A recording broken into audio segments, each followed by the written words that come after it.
This is Pac-Man on the Atari 5200.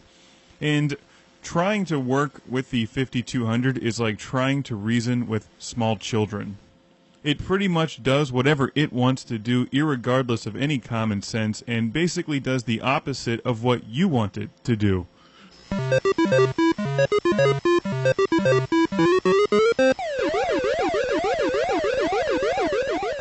then it throws up on you.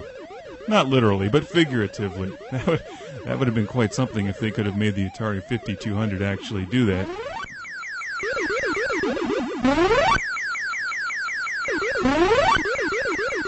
It's also an expensive little creature.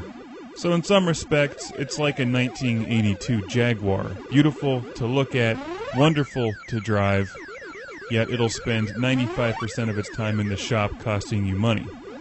Pac-Man, the original Pac-Man for the Atari 5200, is an excellent video game, and I remember this from way back in the day, back in 1982 or 1983 when I was a kid.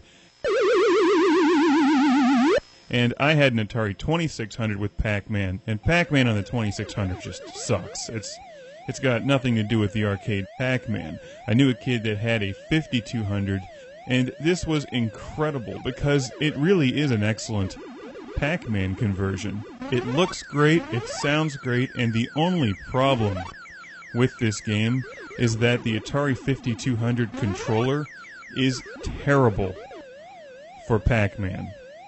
It's terrible for pretty much everything, in my opinion. I hear there's a few games it's good for. I'm going to have to wait and try those out, but I'm familiar with Pac-Man, and the 5200 controller, which does not self-center like the Atari 2600 controller. It has a small joystick like the 2600 controller.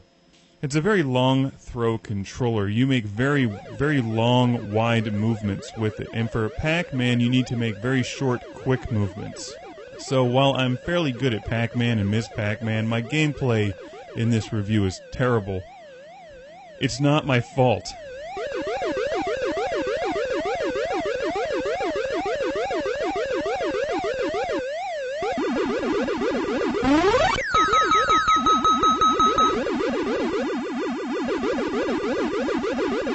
And of course they had to make it complicated with additional buttons and a keypad, so you can't swap it out with a 2600 or 7800 controller, which also use the same plug as the Sega Genesis controllers. The Atari 5200 controller has a special plug just for the Atari 5200. It's like adding insult to injury, throwing salt on the wound, or someone taking your beer before you finished it.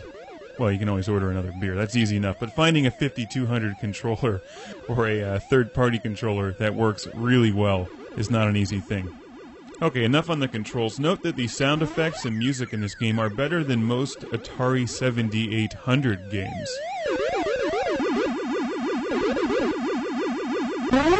I really can't get over the quality of this version of Pac-Man. It is truly excellent. And this is the one that stands out, to me at least, because I remember it from when I was a kid, as the defining reason to get a 5200. Which, of course, there was no way in hell I was going to convince my parents to buy me a 5200. Which is why I had to wait until now, when I'm in my 30s, I could buy my own. Awesome. Getting old rocks. If it looks like Pac-Man's mouth is not always moving, that actually has to do with going from interlaced footage to de-interlaced footage on an old game console. At times it comes out a little wonky. His mouth is moving when you play this on a television. It looks excellent. It looks like the arcade Pac-Man.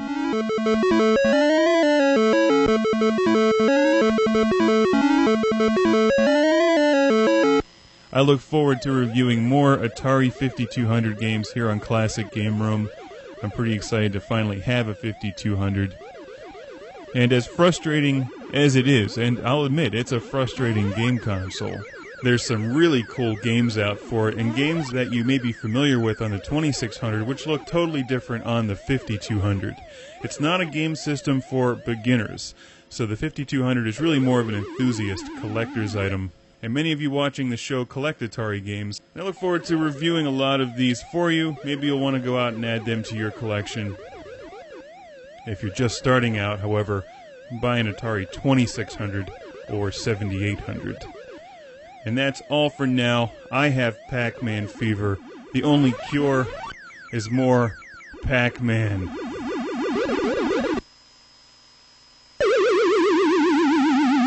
You see, I saw those ghosts coming a mile away, but the whole thing with Pac-Man is pushing your limits. How far do you go before you turn the opposite direction? Because you're really trying to rack up those points.